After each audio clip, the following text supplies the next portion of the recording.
Therapy Chat Podcast, episode 195. This is the Therapy Chat Podcast with Laura Reagan, LCSWC. The information shared in this podcast is not a substitute for seeking help from a licensed mental health professional. And now, here's your host, Laura Reagan, LCSWC.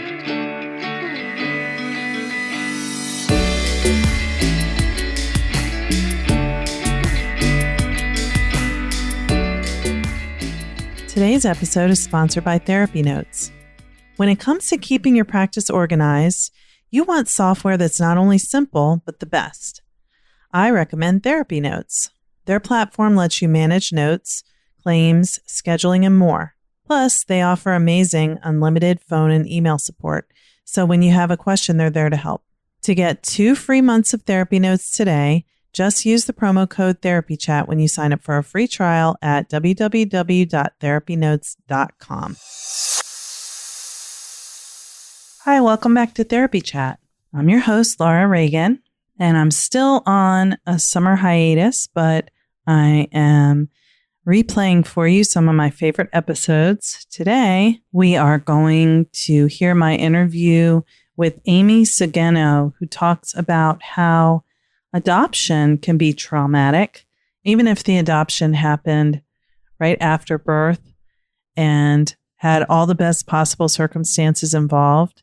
It can be traumatic, and Amy is going to explain more about that. I learned so much from this episode, and it's really helped me as a clinician. So whether you are a helping professional or not, I hope you'll listen, and I'd love to know what you think of this episode. So as always, I'd love to hear from you via SpeakPipe. If you could go to my website, therapychatpodcast.com, and click on the SpeakPipe message button, and you can leave me a message in your voice. I love hearing them. Thanks so much.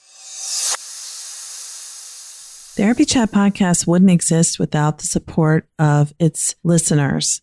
If you'd like to become a member, please go to patreon.com/therapychat. By making a $1 per month donation, you can help Therapy Chat keep going over the long haul. Thank you for your support. Hi, welcome back to Therapy Chat. Today, I'm super excited to have with me a very interesting guest, Amy Sugeno, LCSW. Amy, thank you so much for being on Therapy Chat today. Oh, thank you very much. You're welcome. I'm so glad to have you and have you back. You're one of the people who I interviewed months ago and unfortunately lost the audio for. So one who was very gracious to allow me to re-record our interview, and I'm hoping it's going to be even better this time. Yes. Looking forward to it. So Amy, let's just start right off. If you can tell our listeners a little bit about yourself and your practice. Yeah, so I am a therapist down in Texas, Central Texas, not too far from Austin. And I have a small private practice where I work with mostly attachment trauma. And so I work with adults and also teenagers, mostly who have been adopted or maybe like adoptive parents, foster parents, and sometimes also parents who are raising their birth child who's been through trauma. So my background, my training is in, for the past 10 years or so, has been working with all kinds of different traumas. But now I've a little bit more of a narrow focus into adoption, attachment trauma. I'm adopted and my son's adopted. So it's also, I think that's part of why I have such passion for working in this area now. And then I also, one of the unique things that I do, at least in my area, is called ecotherapy. So I do a lot of the traditional or conventional talk therapies, but then I also try to do a lot of nature-based therapy when that is appropriate for a particular client. That's so interesting. And can you talk a little bit about, let's say someone is listening who's thinking, I'm adopted, but I don't know what she would mean by attachment trauma. Can you explain a little bit about that? Yes. So attachment trauma is, kind of what it sounds like in the sense that in those formative years, particularly 0 to 3, 0 to 5, but really, I think also just kind of your whole childhood, when there's a lot of development happening and a lot of bonding that's happening with your caregiver, your parent, or whoever's raising you, when there's trauma around being able to bond or attach. And so for adoption, of course, that means that you were removed from your birth mother or were given up or whatever the circumstances might be. And so losing your birth mother, even if it was something that wasn't necessarily traumatic as far as what it might look like she gave you up maybe willingly because whatever different reasons, that can cause a lot of trauma for the developing baby or toddler. And I kind of think about it as, you were in your birth mom's womb for 9 months. And so that was your whole world. And then so even being given up as a baby, if that attachment bond was severed for some reason as a baby and you were adopted, even at that young age, everything that you knew, your whole world has now changed. It's now gone. And so it can cause the baby to just be not really sure what's going on. The smells are different. The sounds are different. So even placed into a loving home, a safe home, it can be I feel like that it's probably a really confusing experience. And I say I feel like because we can't know exactly what it's like for like a newborn baby or a young baby. But there is then, and not necessarily for every adopted person, but for a number of people, that can then lead to a lot of difficulties later on as far as how to trust people, how to even form relationships with people in a healthy sort of way. Maybe you have lots and lots of friends, but it's hard to have like deeper friendships. All different kinds of things can come up later on that have to do with basically a very deep fear of abandonment that is not a logical thing often. It's not like the person's logically thinking, oh my gosh, my friend might not want to be friends with me anymore. It's a really deep sort of subconscious kind of thing that happens with people. Thank you for explaining that. And I think it's really, adoption is such an interesting experience in our culture that there are many children who are born and then they move to an adoptive family. At any point, it could be from, in the first days after birth and any point along their childhood development path. Culturally, we have this message of if you were adopted, then now you're in a better situation. So there's nothing wrong. And there's, everything's happy now. It's like happily ever after. But for the person who was adopted, if they experienced that attachment trauma that you just spoke about, they may feel, well, something's not okay for me. I don't know what it is because I'm in this loving family. I've always been wanted. I never even knew my birth mother. So it's not that, but it could be related to that attachment trauma that they can't really place. They can't put their finger on it. Yes. And I kind of, the best way that I can think about it in my mind, the way I'll often describe it to people, it's kind of like trying to hold on to fog. You've got this fog around you. You can see it. It's real. You can maybe feel it if it's really thick fog, but you can't actually just grab a hold of fog.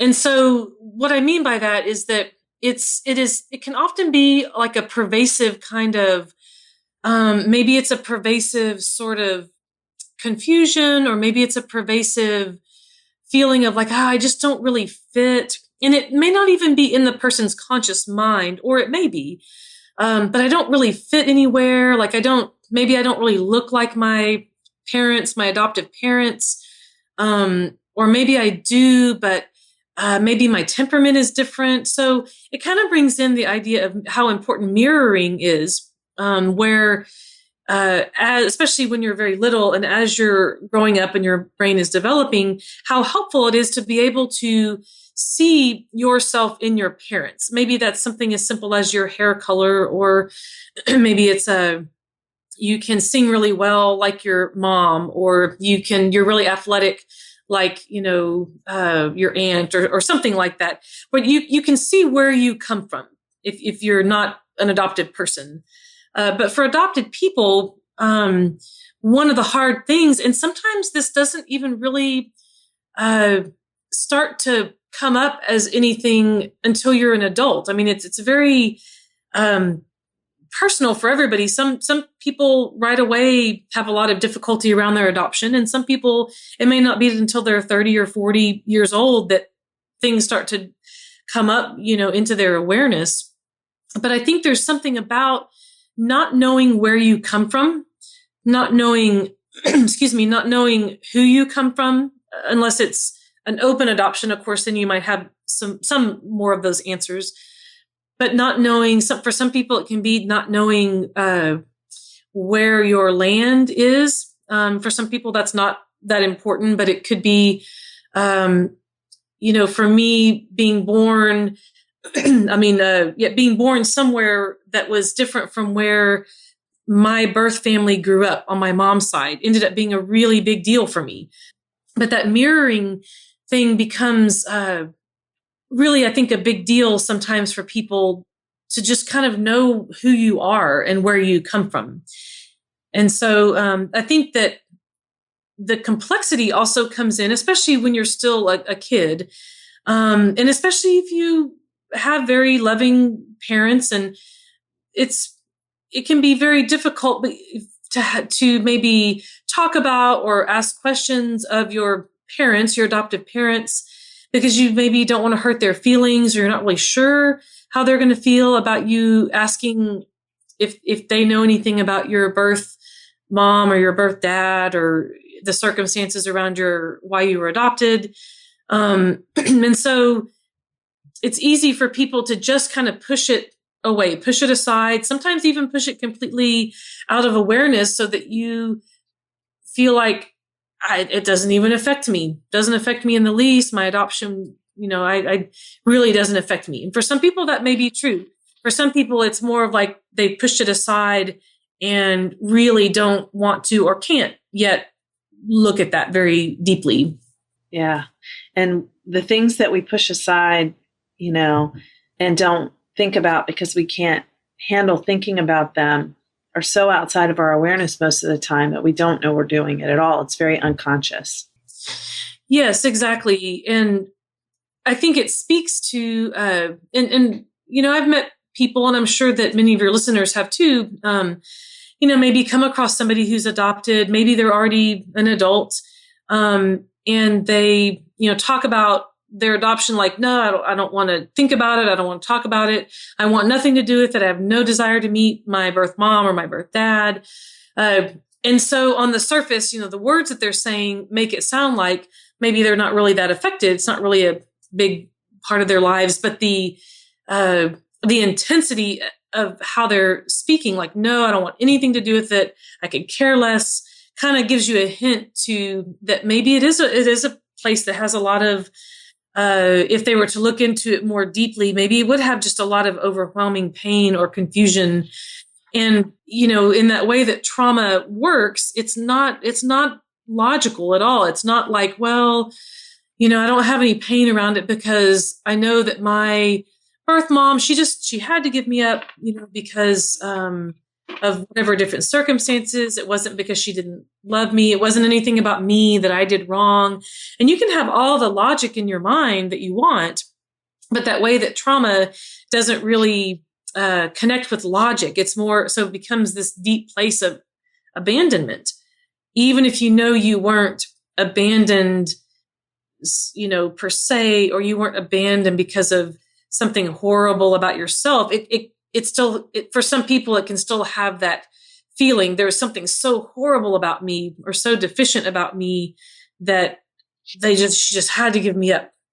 And so that kind of speaks into the trauma piece, but that's really deep and difficult and painful stuff to look at. And so it's understandable that people want or need to keep that pushed aside, and maybe let it come out in little bits and pieces, or maybe it doesn't come out at all. So that's why it's the trauma piece of it, why it's, characterized by being called trauma, attachment trauma.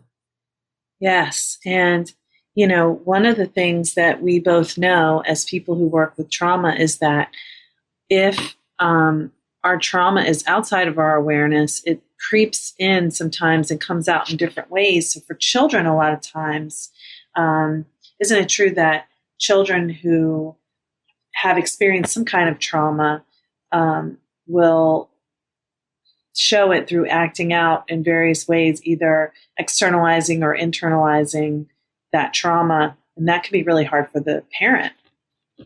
Yes, absolutely. And a lot of times, and I'm not a children's therapist. I do work with teenagers, but I'm not like a little kid, younger kid therapist. But in working with parents, and of course I have my own, a child who's adopted too, I have a sense of some of this. And so with kids, exactly, it's often more their behaviors that come out. So they're not typically going to be able to developmentally, not going to be able to tell you, here's how I feel. Maybe as an older teenager, they could possibly, but they're not going to be able to use words like an adult could and say, here's my trauma and here's why I'm acting this way and that kind of thing. So you're right. They're going to have more externalizing behavior, which for adopted kids who have been adopted or, in foster care, sometimes that can be really aggressive, even violent, sometimes extremely violent behaviors.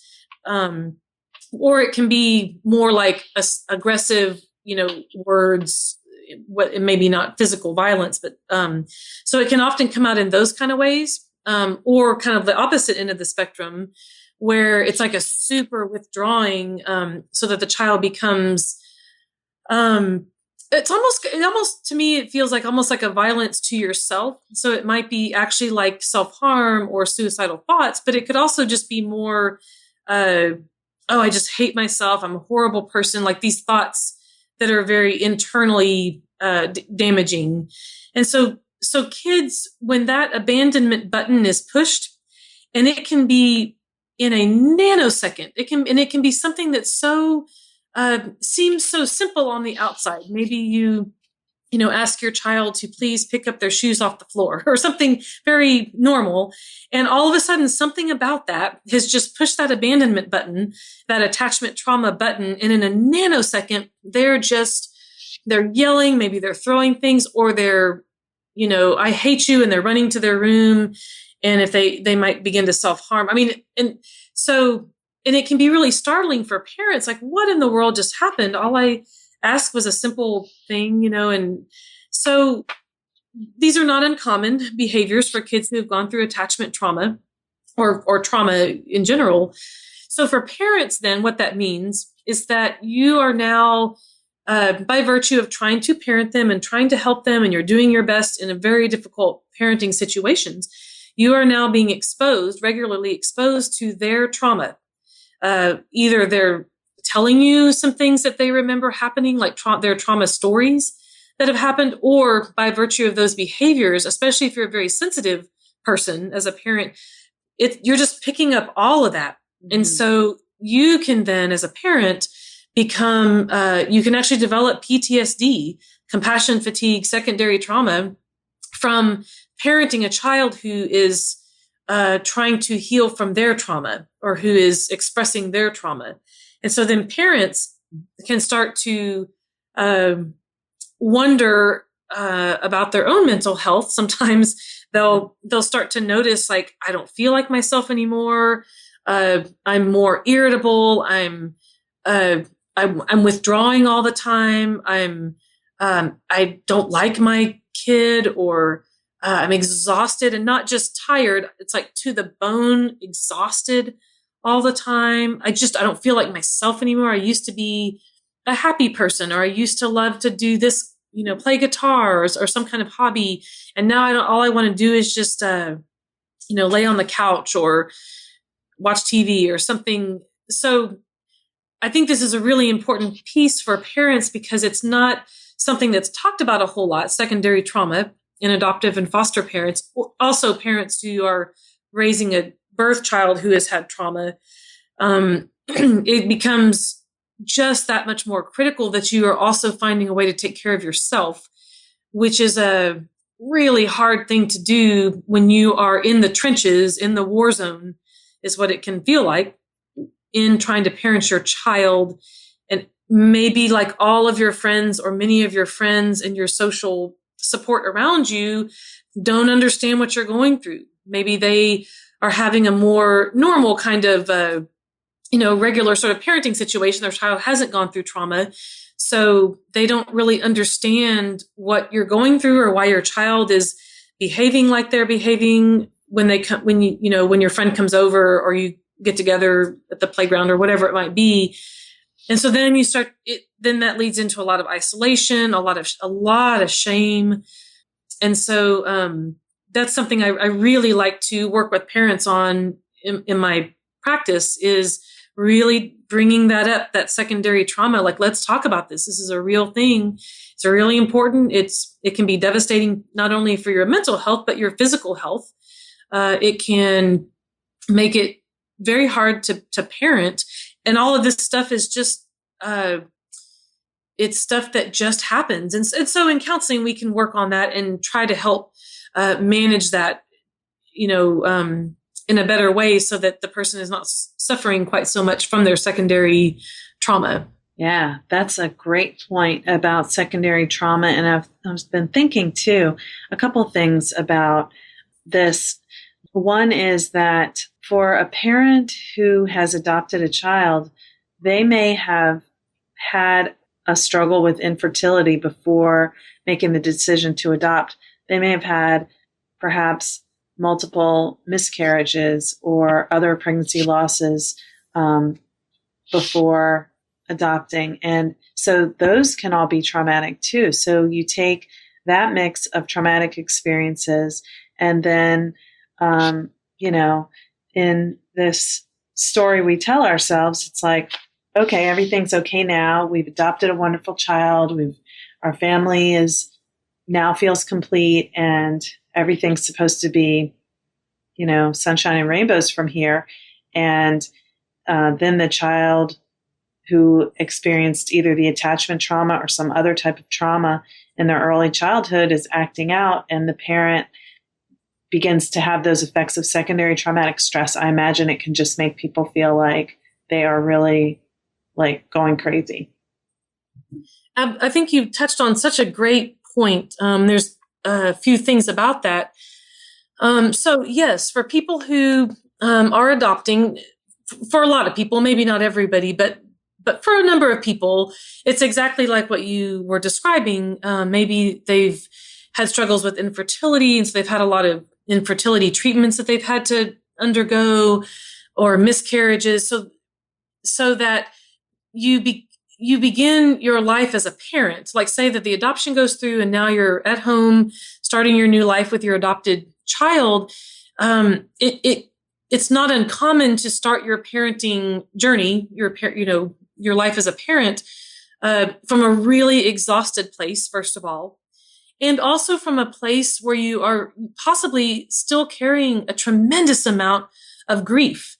Yeah. And perhaps you have worked on some of that grief. If you've gone to therapy or some grief support groups, maybe you've begun to work on some of that, but probably there's still a lot of it that's still there. And so that's the first part, is that you're not starting your parenting life as a parent from like a refreshed place or a place that is, kind of completely happy. And so that's a really hard thing, because while you're having to help your new child adjust to their new home and to their new family, you're still dealing with so much grief.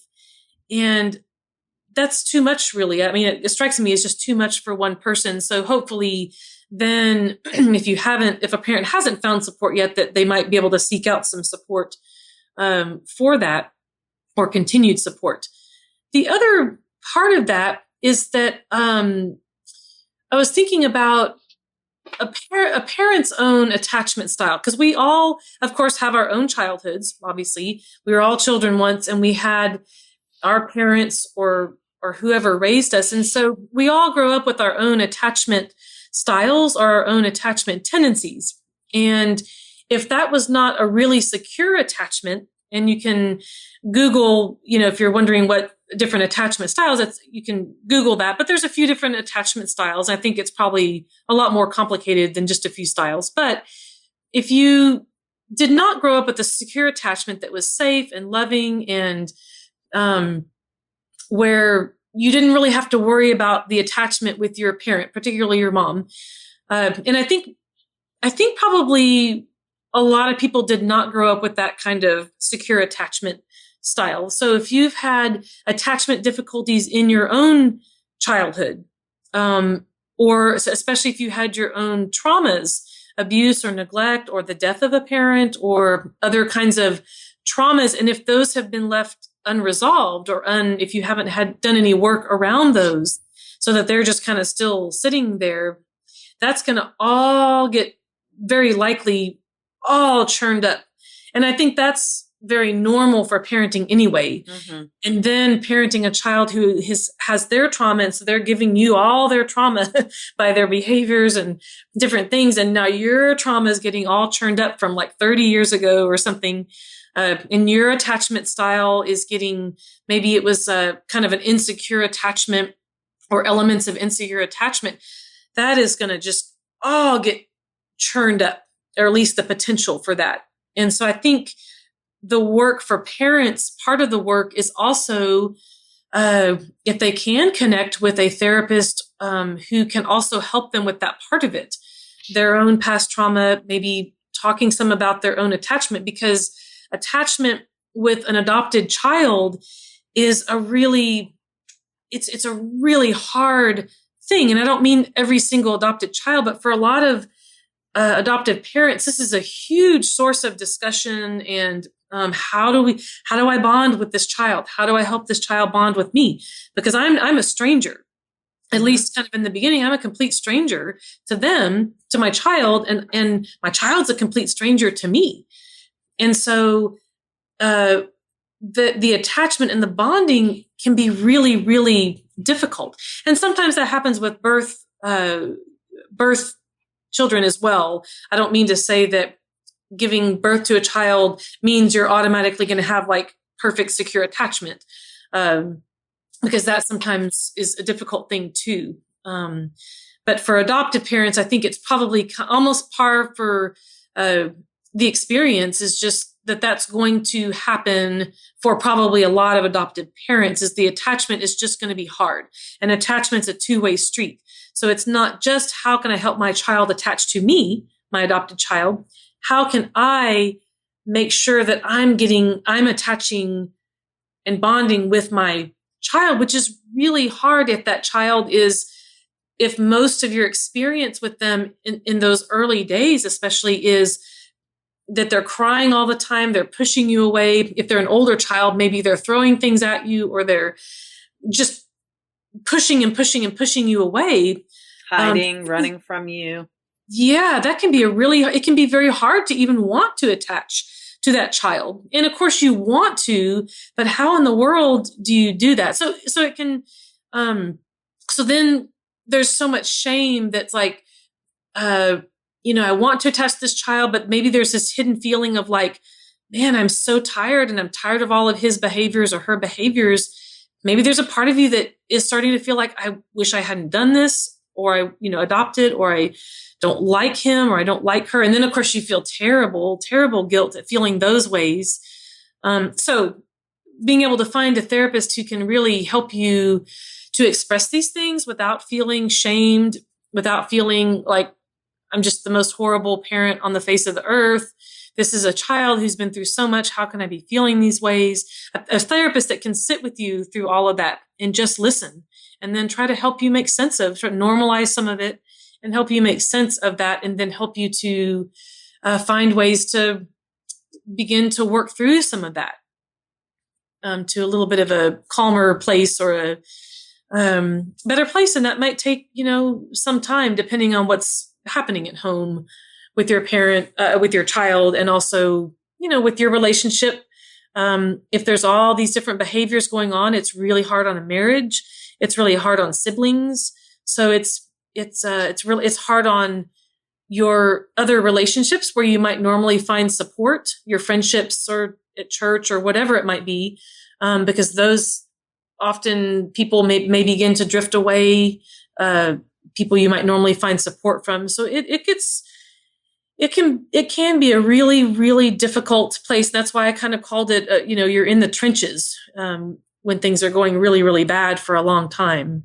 Yeah, this has been so interesting to think about because, thinking about being an adoptive or foster parent or parenting a child who has trauma as a secondary traumatic stress experience, it totally makes sense. And yet I think it's so great that we're having this conversation, because what I'm hoping is that if there's anyone listening to this who's like, that's how I feel, but I didn't know what to call it. And because I didn't know what it was, I just dismissed it and I felt like it wasn't real.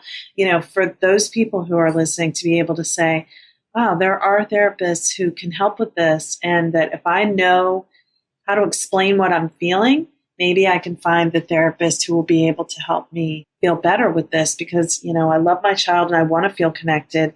And, at the same time, parenting is so hard on a good day that it can be really discouraging when you think you're the only one who's suffering this way. So I'm so glad that you brought these points to light. Absolutely. It's something, again, I'm very passionate about because I have lived it myself. And so it's something that, it's something I feel that's really, trauma is something that I've loved working with for a long time and still love to work with. And I think this is a piece of trauma that's not that well understood. Attachment trauma is maybe, and certainly there are some really great neuroscientists and therapists who are doing research and working with people around this, but it's not a real common sort of thing to be able to get accurate information on.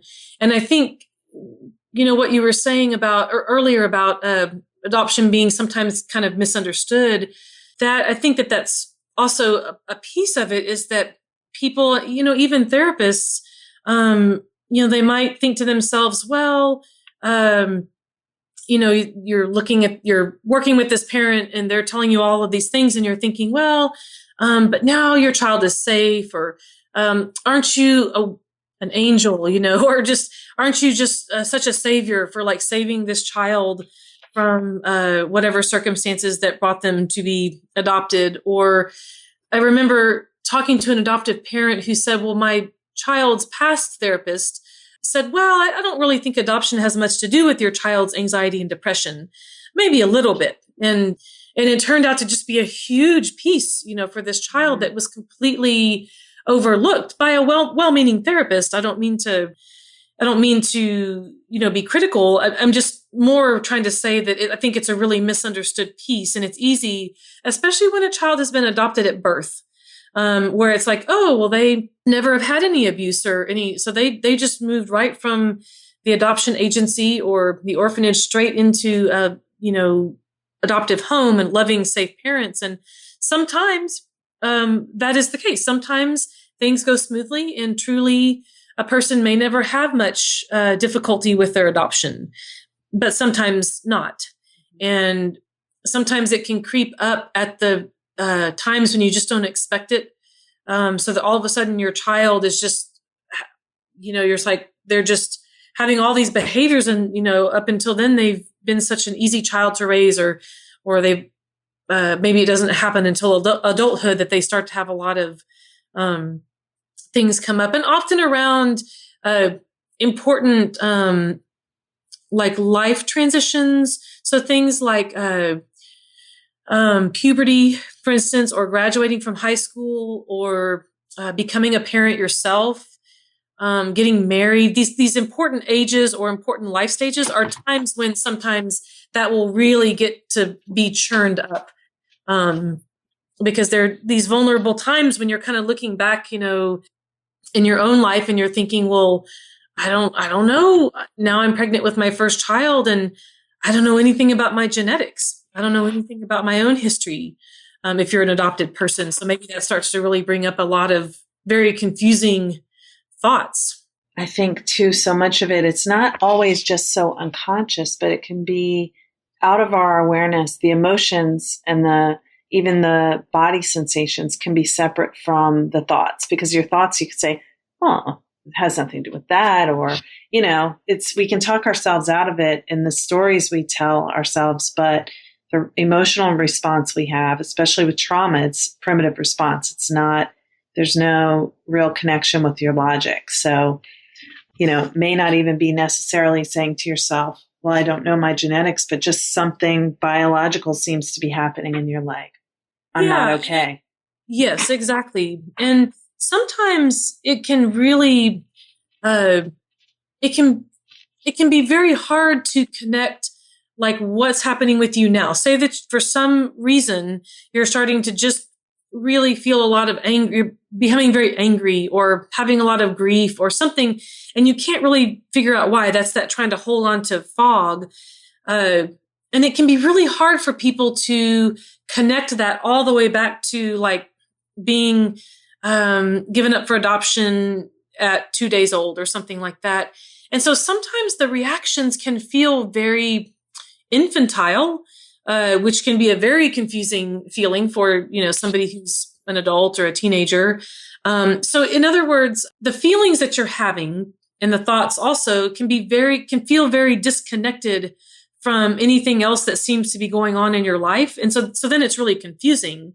And so, maybe thinking, well, why, maybe you're pregnant with your first child and you're thinking, well, yeah, it's normal for a pregnant woman to, have a lot of emotions, like more than you would before you were pregnant or something. But maybe it's like you're having extreme emotions that are like a lot of grief or a lot of anger. And you're just like, what is happening to me? Mm-hmm. And so it can kind of sneak up in these ways where it just doesn't seem to make any sense whatsoever. And so that grief piece, especially, I think is a really, really big one. And that's the one I think that people often really want to lock away because it's so heavy and it's so intense and it's so confusing. How can you grieve having lost a birth mother who you never even met? Maybe you were given up for adoption like right away. Or how can you grieve, maybe if you become aware that you have a biological sibling. And maybe now you have you're just such grief because you never got to know that sibling. And it's like, but I don't even know this person. How can I grieve not having a relationship with them? So it's a very, I don't know if disenfranchised is the right word for the grief, but it's a very strange kind of grief that I don't even have a name. I don't even know if there's quite a name for it, or maybe there is a particular kind of grief. It's very illogical. I think that's what can be hard for people, is that it just doesn't seem to make any logical sense.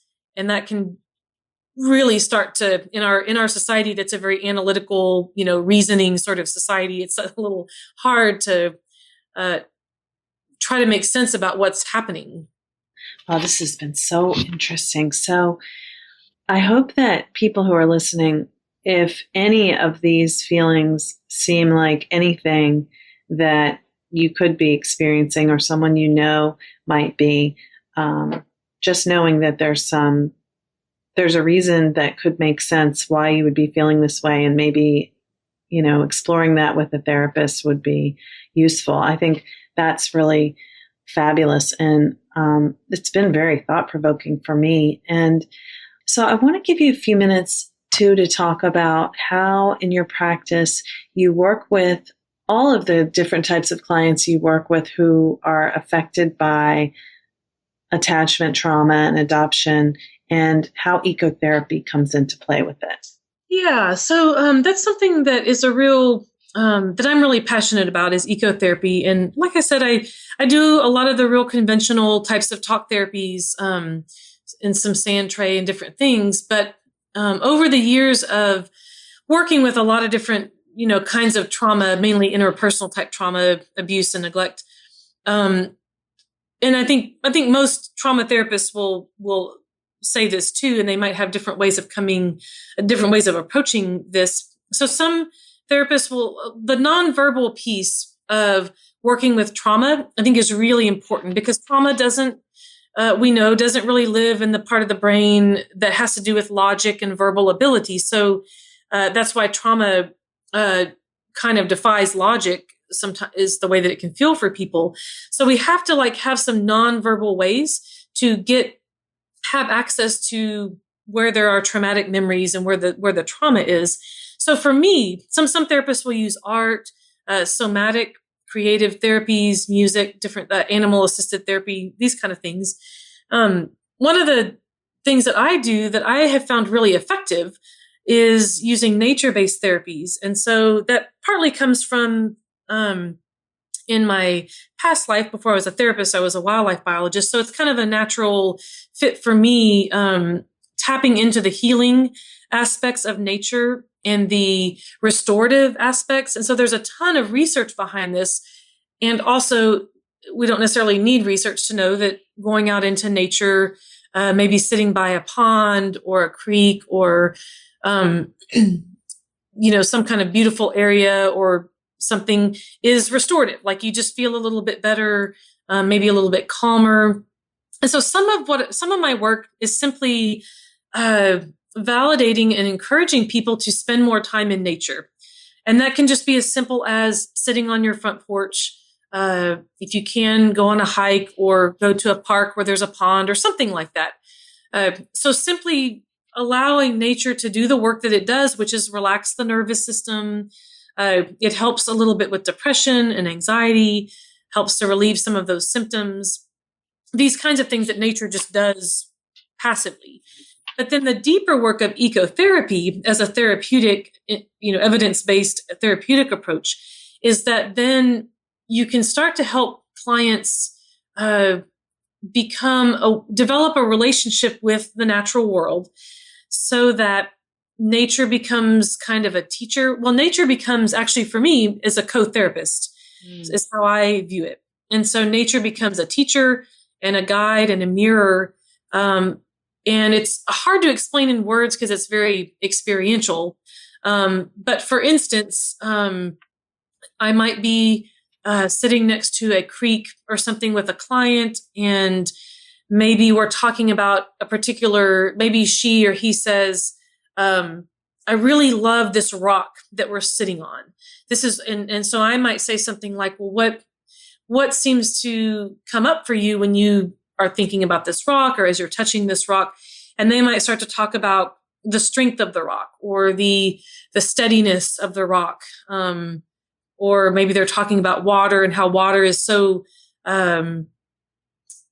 feels very cleansing or something like this. So we can begin to then take it into a deeper place of, maybe, that might be the rock as a reflection of their own inner strength, as one example.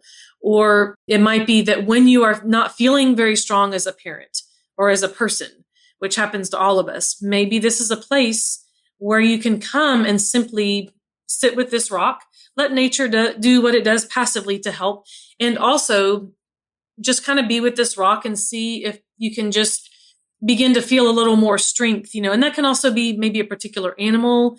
Some people talk about, I'm more connected to trees because they're flexible, or, they bend with the wind, or I love their roots. And so that becomes like a mirror of who they are inside. And then we can talk about, their strengths, like this tree, maybe you have really deep roots.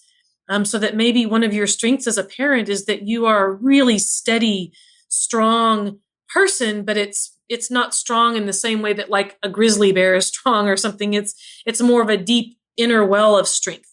Or maybe you're very flexible as a parent. Maybe that's a strength of yours, so that when you're having a difficult parenting moment, you can visualize this tree that we're sitting here next to that you have seemed to really enjoy. And you maybe in your mind, you see it moving with the wind, something like this. Again, it's hard to explain in words, but experiencing it, it can be really deeply moving and deeply affecting for people. And what I love about it is it's also very gentle. Trauma is a very powerful thing. And I love that connecting with nature is a very gentle sort of thing. We're often sitting side by side or we're walking side by side, which is a gentle thing in and of itself, because it's not two people staring at each other in a therapist's office. We don't have to look at each other in that same way. And that can be really helpful for some people when their trauma is or their secondary trauma is so intense that even just being in a therapist's office is too much. So, I find it to be a much more gentle kind of therapy. And I also find it to be very containing. And so you can you think about veterans who, maybe you've heard about these, like rafting trips and different trips where they're, rafting down water that's like churning and really powerful water. And there's canyons, canyon walls along the side. These are really strong elements of nature. And part of what I think is going on is that that has the ability to contain the immensely strong feelings that come with PTSD and the body sensations and the nightmares and the thoughts and the hypervigilance. So sometimes these really strong elements of nature, or the spaciousness of nature, can contain that. Whereas in a therapist's office, you're in a little box, like my office. I try to make it really welcoming, but it's still a box inside. And sometimes it's just too much for people. Their feelings and their experience of PTSD is just too big and too overwhelming that to even try to talk about it is just too much. And now they're re-traumatized. But being out in nature, there's something about it where nature can just kind of contain or absorb that a little bit better. And a lot of it's nonverbal. And so I'm also trusting that nature is just allowing things to happen. Maybe it's as simple as calming the nervous system. I can see it happening, and I can feel the difference working with people outside versus in my office. And sometimes working in my office is the appropriate place to be. So I don't necessarily go outside all the time with people. Mm-hmm. So anyway, that's kind of in a nutshell, sort of how that works. Yeah, that was a really interesting description. And I know kind of getting to the end of our time. So I wish we could talk more about ecotherapy. Maybe if you want to come back for a third interview, we can get into that more. Yeah. I mean, I would love that. Yeah. Yeah. So Amy, how can people find out more about what you're doing? I know you do a lot of workshops, presentations, in addition to your clinical work. How can people keep up with what you have going on? Yeah. So of course, anybody who's in Texas, which is where I am, I'm in Marble Falls for anybody who might be listening who is in Texas. I'm going to wait till it's very hot down here right now. So I'm going to wait till the weather cools off, maybe this fall, or spring.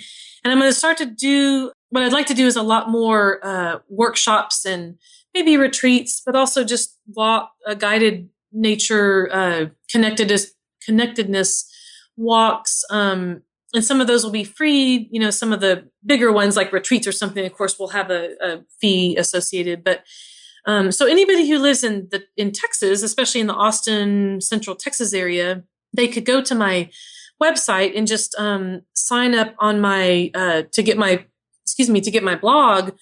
Although I will say that I've gotten a little bit lax about doing blog posts, so it's been a while, but that would get you onto my mailing list.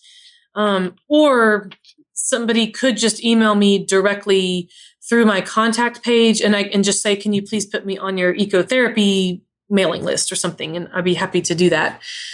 And what is your website? Oh, yes, that would be helpful. It's www.Amy Sugeno Counseling. So that's AMYSUGENO counseling.com. And most of my website is more about my counseling practice. The walks and the retreats, I'm just now starting to really work on those. So I may actually come up with a whole different website at some point that will just talk about all the ecotherapy stuff. So my website right now does not have a huge presence as far as what I'm offering with ecotherapy. But it will at some point, because it's where I'm moving my practice more in that direction. Great. So even if people are listening to this, a couple of years after 2016, they can probably go to that website and get to the ecotherapy information, whether it's on a different website or they're connected or whatever. Exactly. And then actually one thing, if there's anybody listening who is from the Wisconsin, Minnesota area, in October, it's the 21st and the 22nd of October, it's the Wisconsin Foster and Adoptive Parent Association fall conference. And I'm actually going to be speaking up there. I'm going to be doing an ecotherapy workshop one day. And then the next day, I think I'm going to be doing maybe the keynote. I'm going to do another talk. I don't know if it's a keynote or I don't remember, but I'll be speaking again. And that's going to be more on secondary trauma in foster and adoptive parents. I'm going to be doing two things with that. So anybody who wants to go to that conference, that would be a way to, I think it's pretty affordable. So that would be another opportunity that's a little unusual. I don't really do a lot of talks outside of Texas. So that's I'm really excited about. I've never been up to that area before. That is very cool. So that's October 2016. And hopefully people who are listening to this after that time will still be able to go on your website and see the other things you're doing coming up and get your newsletter and all that good stuff. Well, Amy, it's been delightful to talk to you again. And I hope that we'll continue this conversation in the future. But for now, thank you so much for being on Therapy Chat. Oh, thank you. It was my pleasure. I really enjoyed it. Today's episode is sponsored by Therapy Notes. Being a therapist in private practice, there is a lot to keep track of. I know for me, as an owner of a group practice now with 5 clinicians, including myself, I would not be able to manage my practice without my EHR system, and I use Therapy Notes. And we use Therapy Notes for scheduling, billing, and managing all the clinical documentation. If you're a therapist who's thinking about getting an EHR for your practice, I highly recommend Therapy Notes. Get 2 free months by going to therapynotes.com and using keyword Therapy Chat. That's therapynotes.com and use the promo code Therapy Chat. Just another reminder that if you'd like to become a member of Therapy Chat, supporting the podcast while receiving fun member perks and being able to communicate with me one-on-one, go to patreon.com/therapychat. If every subscriber donated just $1 per month, Therapy Chat would be able to keep going strong indefinitely. Thanks so much for your support. Thank you for listening to Therapy Chat with your host, Laura Reagan, LCSWC. For more information, please visit therapychatpodcast.com.